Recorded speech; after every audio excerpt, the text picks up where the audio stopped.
পৃথিবীতে সবচাইতে শ্রেষ্ঠতম দোয়ার স্থান হলো মা বাবা।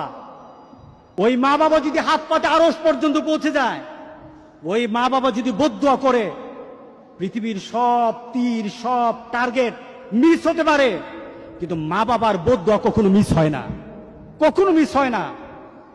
আর সন্তান মা বাবার জন্য যখন দোয়া করে, পৃথিবীর কোন হুজুর, পৃথিবীর কোন বুজুর্গ ব্যক্তির দোয়া কবুলের ব্যাপারে সন্দেহ থাকতে পারে, কিন্তু সন্তান যখন মা বাবার জন্য দোয়া করে, এই দোয়া আল্লাহ ফেলে দেয় না।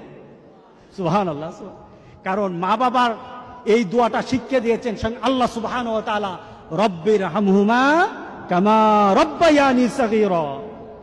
আপনি কবরে থাকবেন, আপনি প্রত্যেক নামাজে আপনার সন্তান দোয়া করবে আপনার জন্য, রব্বির হামহুমা কামা রব্বায়ানি সগীরা। পড়েন, মা বাবার জন্য দোয়া করেন প্রতি নামাজে বলেন মা বাবার জন্য, রব্বির হামহুমা কামা রব্বায়ানি সগীরা। আপনি দোয়া করেন, দেখবেন আপনার দোয়ার কারণে আপনার সন্তান আপনার জন্য দোয়া করছে। আপনাকে আল্লাহ যেন এমন সুযোগ করে দেয়, এমন কুলাঙ্গার সন্তান যেন আমাদের সন্তানগুলো আল্লাহ না বানায়। সবাই বলেন আল্লাহুম্মা আমিন। আপনার দালান, আপনার বাড়ি, আপনার সম্পদ, আপনার ব্যবসা, আপনার পৃথিবীর প্রতিপত্তি যত কিছু আছে, সব আপনি দুনিয়াতে ফেলেই চলে যেতে হবে, কিন্তু সন্তান কিন্তু আপনাকে ছেড়ে দিবে না। সন্তান আপনাকে ছেড়ে দিবে না।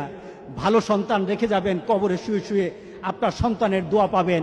খারাপ সন্তান রেখে যাবেন, কবরে বিপদ বিপদ বিপদ চলতেই থাকবে। আল্লাহ আমাদের সবাইকে হেফাজত করুক। আমিন বলি।